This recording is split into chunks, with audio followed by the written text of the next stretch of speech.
तो hello class 7th, welcoming you all back to the chapter. और आज है आपका हाउ लैंड बिकम सेक्रेट का एपिसोड नंबर 5, है ना। तो let us dive into this episode. तो यहाँ आपको आपके सारे जो हमने पिछली क्लासेस में माउंटेन्स एंड फॉरेस्ट के बीच में जो सेक्रेट प्लेसेस होते हैं वो देखे थे। सो वही है कुछ कुछ, जैसे कलकई टेम्पल आपका मुल्शी में, महाराष्ट्र में, है ना। माउफलॉन्ग शिलोंग में। और जो वेद्स के जो सेक्रेट ग्रुप्स थे वो सारे, and उदयन कुदुकदु करुम्बाई केरम कोंडन के तमिलनाडु के। It is very like difficult to pronounce for me, but that's alright. तो ये आपकी जगह जगह पे as in sacred places as in forest region में है। So given below are the names of a few sacred groves in a few regional languages of India. Can you add to this? तो हमारे यहाँ पे जैसे sacred groups के नाम होते हैं ना, तो वैसे ही जहाँ पे गिवन है आपका कि और इन द सेंस ऑफ कैसे कैसे आपके ग्रुप्स के नाम होते हैं, तो आपको इसमें अगर और ऐड करना है यू कैन ऐड दिस, है ना। जैसे मलयालम में कवू, तमिल में कोविल कड़ू, कन्नड़ में देवरे कड़ू, मराठी में देवरे, खासी यानी कि मेघालय में कलाई कैतंग, हिंदी में देववन, झारखंड में सरना, छत्तीसगढ़ में देवपुरी, राजस्थान में मूरन। And if any of you know about any of more on this, then you can add these all things, all right। आगे बढ़ते हैं। In Tamil Nadu, a local chronicles highlight the relationship between the deity of sacred roots, nature and humans. One such chronicle in the Tanjavur district states that the group deities protect fruit bats which are regarded as sacred. Spotting one of them is considered auspicious. Beside bats play a critical role in pollination of flowers and in dispersal of seed. Sacred groves thus involve a harmonious relationship between the deity, the ecosystem, and the human. यानी कि जो अगर हम बात करें तमिलनाडु में, तो बहुत सारे जो लोकल क्रॉनिकल्स यानी कि लोकल कहानियां हैं वो ये हाईलाइट करती है कि जो रिलेशनशिप है एक डाइटी का सेक्रेट ग्रुप्स के प्रति बहुत ही अलग होता है। नेचर का और ह्यूमंस का उनके साथ अलग होता है। एज एन कैसे? क्योंकि जो कुछ क्रॉनिकल जो कुछ स्टोरी हम देखते हैं जैसे तंजावुर डिस्ट्रिक्ट जो है, वहाँ पर जो हम देखते हैं तो जो ग्रुप डाइटीज होती है ना, जो ग्रुप्स होती हैं, जो ग्रुप डाइटीज होती है, जो वहाँ पे जंगल की डाइटीज होती है, वो फ्रूट बैट्स को प्रोटेक्ट करती है ना, मतलब कि उनको बचा के रखती है, प्रोटेक्ट करती है, जो कि एज इन सेक्रेट माना जाता है। बट अगर आप उनको देख लो, एज इन बैट को देख लो, तो दैट इज ऑस्पिशियस यानी कि अशुभ माना जाता है अगर आपने देख लिया है। बिसाइड ये भी एक चीज़ है कि जो बैट है वो आपका एक पॉलिनेशन ऑफ फ्लावर में हेल्प करता है, यानी कि फ्लावर का पॉलिनेशन में एज एन हेल्प आउट करता है, तो वो भी एज अ बिग रोल निभा रहा है। प्लस डिस्पर्सल ऑफ सीड यानी कि सीड्स को इधर से उधर करने में एज एन, उसमें भी पार्ट्स का हेल्प आउट होता है। इसलिए कुछ ना कुछ वे से आपका जो कनेक्शन है यहाँ पे बनता है, जो कि आपका डाइटी का सिस्टम से, नेचर से, सबसे और ह्यूमन बीइंग्स का एक हिसाब से रिलेशनशिप जो तीनों का बनता है, वो एक हार्मोनियस रिलेशनशिप होता है जिसमें तीनों का ही आपका कहीं ना कहीं फायदा होता है, right. From pilgrimage to trade, the pilgrims encounter traders and merchants along their journey. This interaction benefits both groups, यानी कि जो पिलग्रिम्स है वो कभी कभार बहुत सारे ट्रेडर्स को, मर्चेंट्स को अपनी अपनी जर्नी में देखते हैं। और ये जो इंटरेक्शन होते हैं ना, ये लोगों को एज इन देखने के बाद बहुत सारी चीज़ों को एक साथ लेके आते हैं। एज इन क्यों? क्योंकि बहुत सारे ट्रेडर्स जो हैं इससे आपका पैसे कमा सकते हैं, और जो पिलग्रिम्स हैं उनको बहुत सारी चीज़ें चाहिए होती हैं। Pilgrims need various items which traders can provide. As a result, the pilgrimage routes and the trade routes often overlap. मतलब कि as हम लोग नए नए लोग आते हैं, तो इससे जो ट्रेडर जो बेचना चाह रहे हैं लोग वो, और जो खरीदना चाह रहे हैं वो as in overlap कर जाते हैं, एक जगह मिल जाते हैं। कुछ जो traders हैं they might also double as pilgrims, taking their wares to distant towns and cities while visiting sacred sites and shrines। मतलब कि कुछ कुछ traders हैं वो pilgrims का डबल कर देते हैं, क्योंकि वो अपना वेयर जो है अलग अलग टाउन्स में, सिटीज में लेके आते हैं जहाँ पे सेक्रेट साइट या श्राइन्स होती है ना। जैसे जैसे लोगों को पता है कि भैया यहाँ पर ऐसे, जैसे मान लो कि मैं एक स्टेशनरी दुकान खोलूँ स्कूल के सामने। अब स्कूल के साथ में लोगों को, इसकी बच्चे को, टीचर्स को पेन पेंसिल नोटबुक रजिस्टर इन सब की तो जरूरत पड़ेगी ही। सेम वे जब कोई ऐसे सेक्रेट साइट्स में, श्राइन्स में आता है, जैसे फूल हो गया, चीजें हो गई, फ्रूट्स हो गया, ऐसी चीज की जरूरत होती है, तो कुछ कुछ ट्रेडर्स इन सब चीजों का जानते पूछते, they would be traveling to distant towns and cities जहाँ पे ऐसे ऐसे सेक्रेट स्टेट्स, ऐसे ऐसे सेक्रेट साइट्स हो, श्राइन्स हो, जहाँ पे वो आते हैं, मिलते हैं, और they will like पिलग्रम से बातचीत करके, like they would want to sell their everything, मतलब अपने जो चीजें लेके आते हैं, तो इसीलिए they would double it for your pilgrim जो घूमने आ रहे हैं वहां पे, है ना। What routes that those traders used in ancient India? Revisit the map of trade routes in the chapter The Rise of Empires. Uttarapatha was a major trade route connecting the northwestern and eastern parts of the subcontinent. The Dakshinapatha went from Kaushambi through Ujjain to Pratishtana, that is Pechan.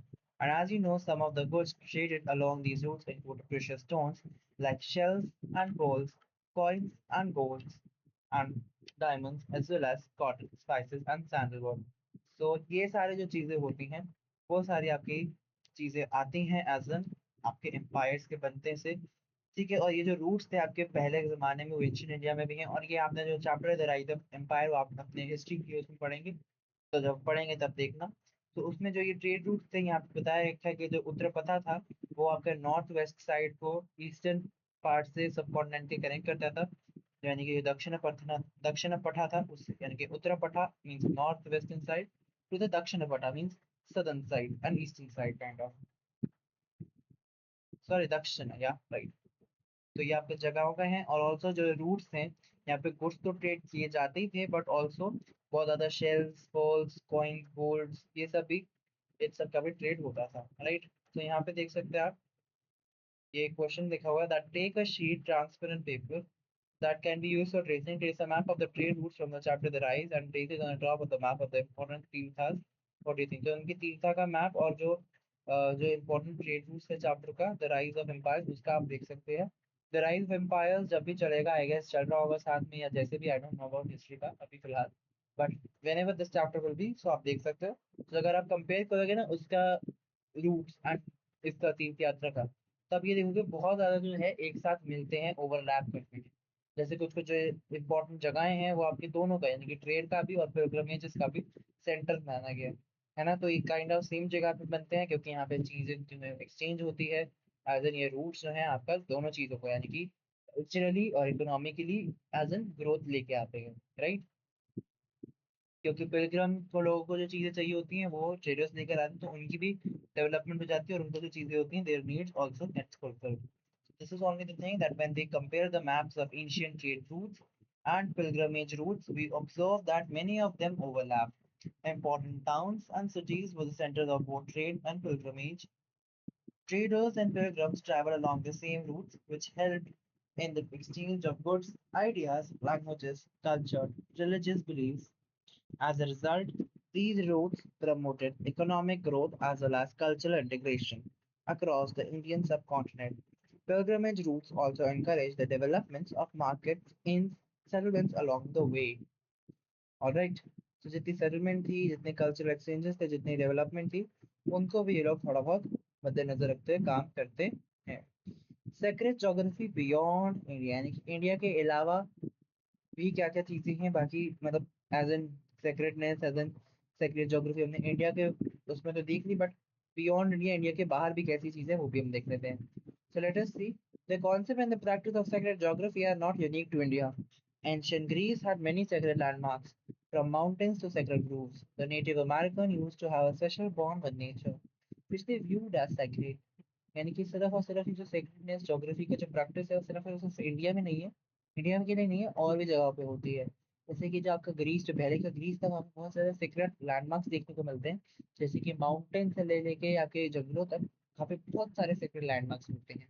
जो native American थे, उनका भी nature के प्रति बहुत अच्छा bond था, special bond था, और वो नेचर को एज अ खुद जैसे हम लोग देखते हैं वैसे सेक्रेट मानते हैं।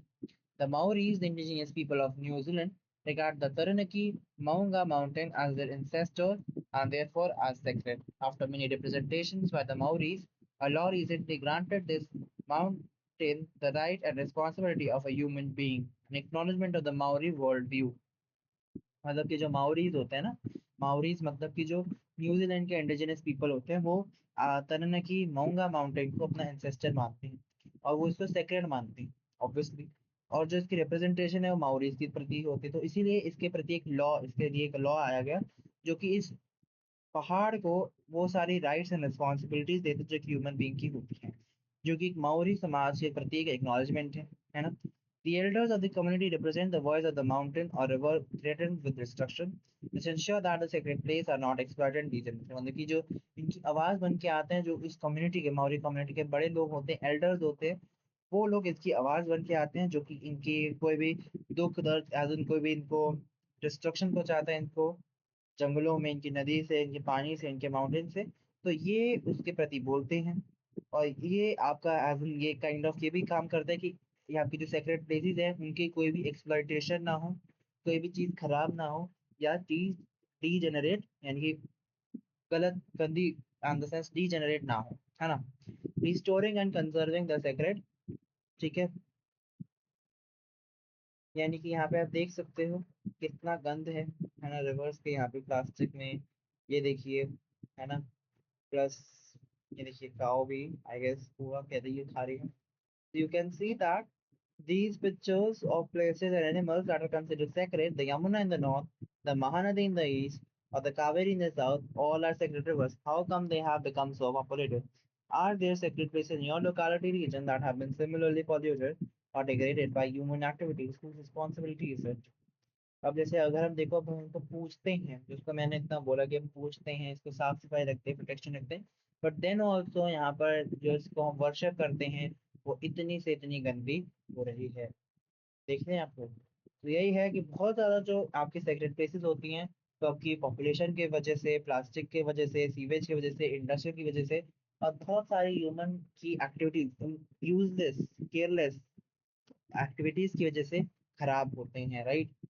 बहुत सारी जो प्लेसेस हैं उनको बहुत अच्छा माना जाता है, बहुत लोग उनको मानते हैं, बट देन ऑल्सो लोग उनको साफ रखने में फेल हो जाते हैं।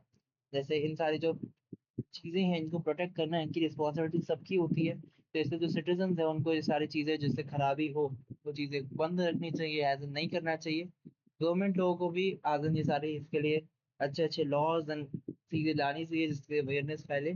प्लस जो रिलीजियस ऑर्गेनाइजेशन है उनको भी इसके प्रति एक अवेयरनेस बढ़ानी चाहिए ना, जो डिवोटीज हैं, जो वो लोग हैं जो यहाँ पे आते हैं, जो करते हैं सब, उनके लिए एज एन उनको बताना चाहिए कि ये बहुत ही अच्छी चीज नहीं है कोई, है ना। और एक साथ मिल के, एक साथ जुड़ के they can all three work together, right.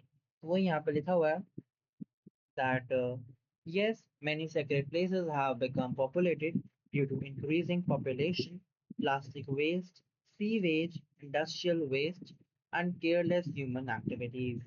Even though these places are considered holy, many people fail to keep them clean. Protecting sacred places is the responsibility of everyone. Citizens should avoid littering, reduce the use of plastic, and participate in cleanliness drives. Government should provide proper waste management, sewage treatment, and strict environment laws. Religious organizations should also spread awareness among devotees. By working together, we can preserve the beauty, purity, and sanctity of our sacred places for future generation. Alright? तो इसके लिए हम आगे अपने आगे future के लिए, अच्छा फ्यूचर बनाने के लिए इन सब चीज़ों से हेल्प आउट करके काम कर सकते हैं। Next is the harmonious relationship that once existed between people and the sacred geography sustained the Indian civilization over millennia, creating values that were shared all over the subcontinent but today is under great strain. मतलब कि जो harmonious relationship था nature के प्रति, geography के प्रति, Indian लोगों का, पीपल्स का, उससे बहुत वैल्यूज बड़ी शेयर की गई, बट आज में बहुत डेंजर में है, स्ट्रेन में है, दबा हुआ है। क्यों? क्योंकि जो सेक्युलर ज्योग्राफी है वो भी रेलिवेंट है, बट यहाँ पे कॉन्फ्लिक्ट होता है रिलेशनशिप का नेचर के साथ। जब कोई रिवर बहुत ज्यादा गंदी हो जाती है, डिसअपेयर हो जाती है, खराब हो जाती है, या कोई जब माउंटेन है उसको ऐसे डेवलपमेंट के लिए तोड़ा फोड़ा जाता है, हटाया जाता है, एनवायरनमेंट के साथ खिलवाड़ होता है, उस टाइम वो चीजें खराब होती है। वही यहाँ पर लिखा है that sacred geography continues to be relevant today when there is a conflict in our relationship with nature and a river is overexploited to the point of disappearance or a sacred mountain is challenged with competing ideas of development. People have spoken up to protect their environmental, their deities and values at a time when sustainability has become a global issue.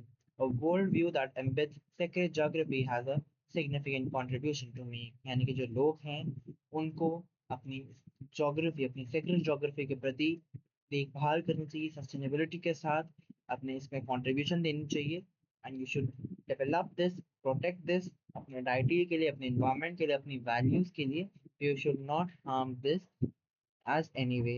Sacredness के प्रति अगर आप कोई भी perspective से देख लो, as in sacredness, as in nature, as in any view, you will find this as a very kind of आपकी चीज जो है ये बहुत ही इंपॉर्टेंट है, राइट। आगे है यहाँ पे आपका before we move on and there are question answers, 8 question answers है। So let us move with these. I'll see इतने बड़े हैं then I'll go with the flow. तो ये है यहाँ पे क्वेश्चन आंसर्स। चल आज ही कर लेंगे, 15 मिनट ही हुए हैं। सो पहले हम I read this. All religion in India have their sacred places dotted over the landscape. In Buddhism, Jainism, and Sikhism, such places are usually associated with some of the great figures in their belief system, right? Hinduism has dense network of pilgrimage sites covering the entire geography of India. The practice of pilgrimage is interwoven with the lives of people as it serves the individual development and spiritual growth, but also the socio-economic purposes of trade expansion and pan-India cultural integration. In many Hindu, tribal and folk traditions, the very land is very much preserved as sacred. यानी कि बहुत ज़्यादा जो हिंदू और tribal folk tradition है वहाँ पे land को बहुत ही माना जाता है. And our secular places are being polluted owing to the widespread neglect and a lack of concern. And it is our duty to protect our national heritage as our constitution also reminds us. Alright. तो ये जो चीज़ें हैं, ये जो जगहें हैं, ये सारी मान्यता जो होनी चाहिए इन सबकी, वो बहुत ही ज़्यादा अच्छी होती है। एज़ इन कोई भी चीज़ खराब नहीं होनी चाहिए। वो हमारी खुद की एक ड्यूटी होती है, हमारी खुद की एक रिस्पॉन्सिबिलिटी होती है ना? जैसे अगर हम बाकी अपने स्टार्ट में देखें तो हमने जो रीजन्स देखे थे इंडिया में वो सारी जगह पे हैं ओवरऑल इंडिया के मैप में। जैसे बुद्धिज़्म, जैनिज़्म, सिखिज़्म में देखें तो बहुत ज़्यादा जो इनकी जगहें हैं हमारी, वो एज़ इन इनके जो फिगर्स रह चुकी हैं, एज़ इन जो लोग रह चुके हैं, टाइटल्स रह चुके हैं, उनसे कहीं न कहीं इंटरकनेक्टेड है। और जो हिंदुइज़्म है उनका पूरा पैन इंडिया बहुत ही ज़्यादा डेंस नेटवर्क है पिलग्रिमेज साइट्स का, जो कि पूरी की पूरी ज्योग्राफी इसकी संभालते हैं, है ना?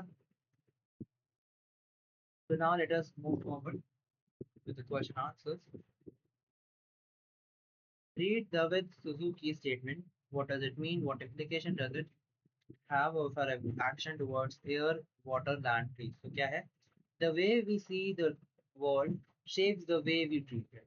The mountains are deity, not a pile of ore.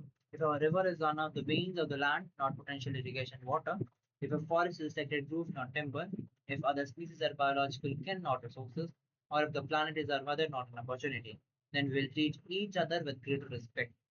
Thus is the challenge to look at the world from a different perspective. यानी कि उन्होंने ये सब चीज़ें बोली हैं, जैसे कि हम उनको सेक्रेट चीज़ें माने तो हमारा क्या डिफरेंस आता है एज इन हम उनको देखने में, एज इन उनको करने में, उनकी चीज़ों को यूज करने में, so वही देखनी है। So David Suzuki's statement teaches us that the way we think about nature determines how we treat it.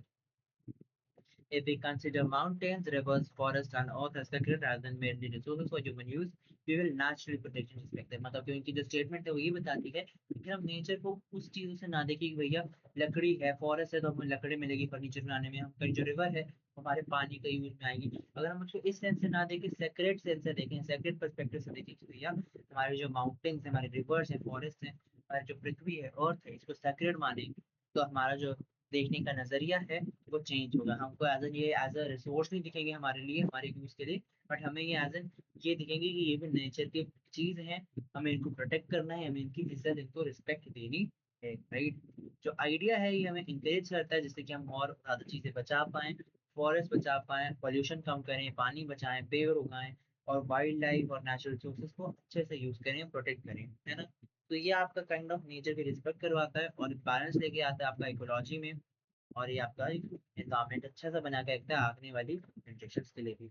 So this idea encourages us to conserve forests, prevent pollution, save water, plant trees, protect wildlife, and use natural resources wisely. Respecting nature helps maintain ecological balance and ensures a healthy environment for the future generation as well. So next question is the sacred site in your region? Where are why are they considered sacred? Are there stories connected with being sacred places? तो मेरा जो है sample answer वो दिल्ली या गुड़गांव के reason में हुई क्योंकि मैं यहाँ से ही हूँ।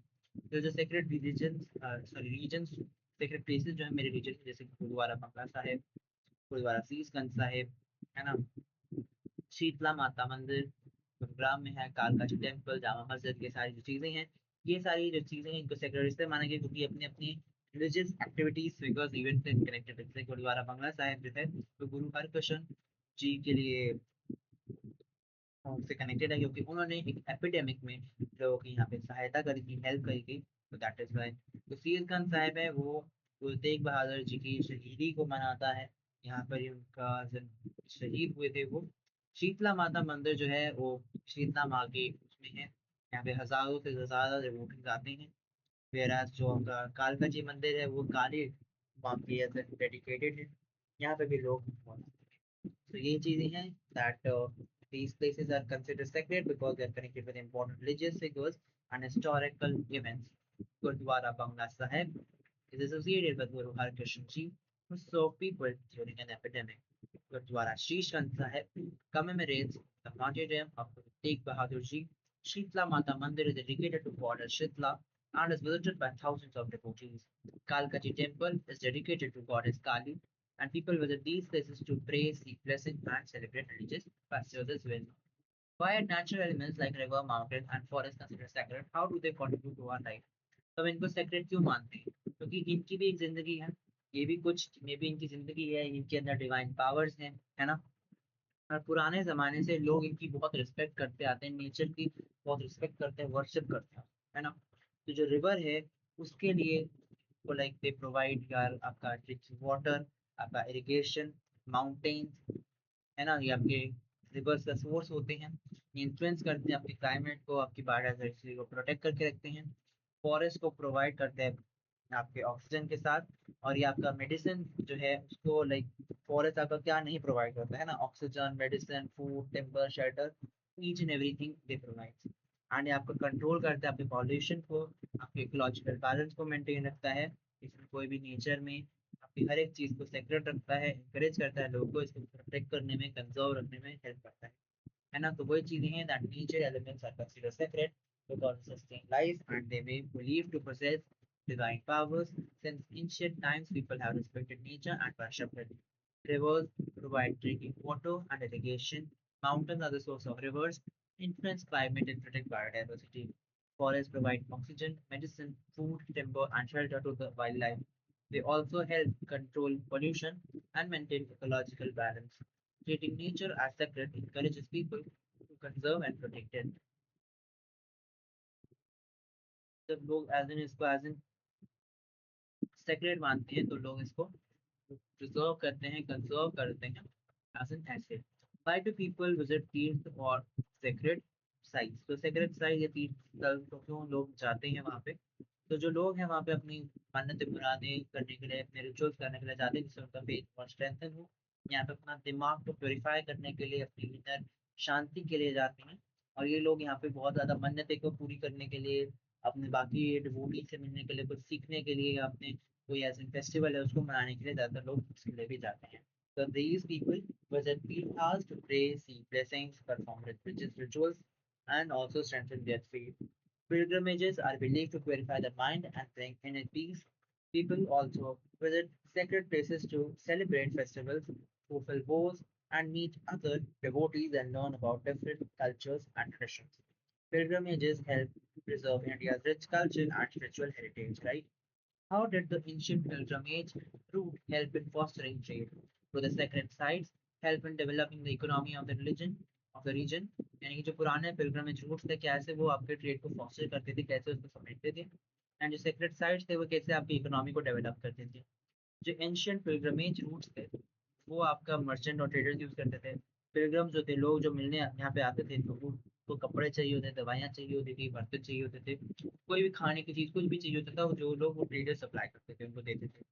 तो जो पिलग्रमेज और ट्रेड रूट है वो ऑफन ज़्यादातर आसपास मिल जाते थे। और जो सेक्रेट साइट्स थे वो भी आपके लोकल इकोनॉमी में हेल्प करते थे, है ना? और ऐसी चीज़ें जो उनको चाहिए होती थी वो प्रोवाइड करवा देते थे। वो ऑब्वियसली उनका भी हेल्प होती थी और उनको भी बिजनेस मिलता था, right? So ancient pilgrimage routes are also or very well used by merchants and traders. Pilgrims need food, clothes, medicine, utensils, and other items which traders supplied. Thus, pilgrimage and trade routes often overlap. Yes, sacred sites contribute to your local economy. They create employment and transport. hotels, restaurants, handicraft, shops, guiding services, tourism, pilgrimage. A pilgrimage also encourages the development of roads, forests, and public facilities. How do sacred people place influence? How do sacred place influence the culture and tradition of the people living here? मतलब कि वहाँ का जो sacred जगह है, वो आसपास के लोगों को कैसे प्रभावित करता है? तो देखिए जो लोकल कल्चर होता है वो आपको ऑब्वियसली लोकल कल्चर को इन्फ्लुएंस करता है। जैसे कोई फेस्टिवल मना रही है, कोई रिलीजियस सेरेमनी हो रही है, तो वहाँ पर जो लोकल ट्रेडिशन है, जो चीज़ें हैं वहाँ पे वो होती हैं। तो जो लोग वहाँ पे आस-पास रह रहे होते हैं, वो उसकी वैल्यूज़ और सीखते हैं, उसके प्रति और रिस्पेक्ट लेके आते हैं। हॉस्पिटैलिटी, चैरिटी वगैरह करते हैं उधर पास में जो जगह होती है। और ये काइंड ऑफ आपकी सोशल यूनिटी भी होती है और कल्चरल हेरिटेज भी बढ़ाता है। अगर तो वो सेम रिलीजन की होती है, तो आपको और अपने रिलीजन के बारे में सीखने को मिलता है। अगर दूसरे की होती है, तो काइंड ऑफ आपकी डाइवर्सिटी भी आती है, यूनिटी भी आती है और आपको किसी और के बारे में भी अच्छे से पता लगता है, राइट? तो वही चीज़ें होती हैं जैसे कि sacred places influence local culture through festivals, fair, religious ceremonies, and community gathering. They preserve local tradition, art, music, dance, food, and handicraft. People living near sacred places learn values such as devotion, respect, hospitality, charity, and services. These places strengthen social unity and preserve cultural heritage. आगे बढ़ते हैं selecting sacred sites of Indian explain this significance. तो मैंने golden temple and बोध गया के बारे में करा है। तो जो गोल्डन टेम्पल है आप इसको हम गोल्डन टेम्पल ऐसे मशहूर है, पर जो सिख लोग हैं उनको हरमंदिर साहिब बुलाते हैं। तो हरमंदिर साहिब एक आपका एज बहुत ही अच्छी जगह है, सिखिज्म में मानी जाती है, जो कि गुरु अर्जन देव जी ने बनाया है और ये हर एक रिलीजन के लोगों को वेलकम करता है, कोई भी वो नहीं है। और जो गुरु का लंगर है वो हर टाइम हर दिन आपको मिलता है सबको, और वो फ्री होता है, फ्री ऑफ कॉस्ट। वो इक्वालिटी दिखाता है कि हर एक लोग, चाहे वो कोई जो भी है, उस सबको सब कुछ मिलेगा। सेल्फलेस सर्विस होती है, कोई भी किसी का फायदा नहीं होता, भाईचारा कैसे इसमें बढ़ावा होता है, राइट? वही यहाँ पे लिखा है द गोल्डन टेम्पल और Harmandir Sahib is the holiest shrine of Sikhism that was built by Guru Arjan Dev ji and welcome people of all religion. The Guru का लंगर serves free meals every day and promotes equality, selfless service and brotherhood. बोध गया बिहार, ठीक है? जो बोध गया है वो उसकी हिली स्टेट है बिहार में फॉर बुद्धिज्म, ठीक है? वहाँ पे माना जाता है कि जो गौतम बुद्ध है वहाँ पे मैंने अपनी मोक्ष प्राप्त किया था बोधि ट्री के नीचे। और जो महाबोधि टेम्पल है वो यूनेस्को वर्ल्ड हेरिटेज साइट है।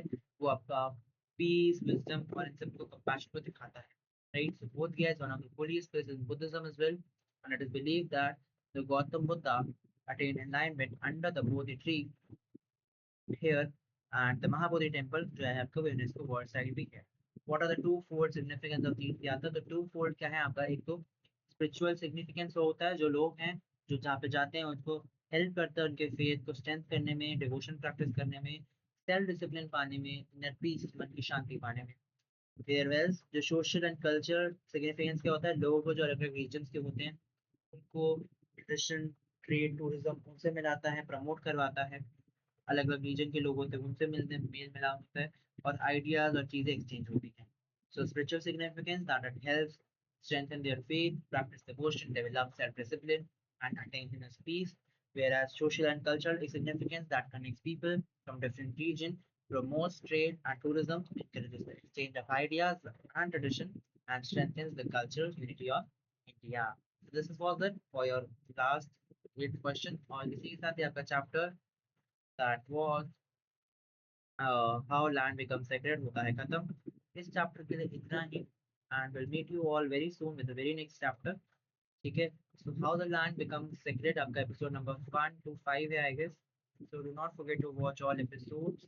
आपके और सारे एपिसोड्स प्लेलिस्ट बन गई होगी इस चैप्टर की, तो आप लोग जाके देख सकते हैं, है ना? इसके बाद में भी आपका पॉलिटिकल साइंस का चैप्टर आएगा और जो दूसरा पैरेलली हिस्ट्री का चैप्टर चलते रहेंगे।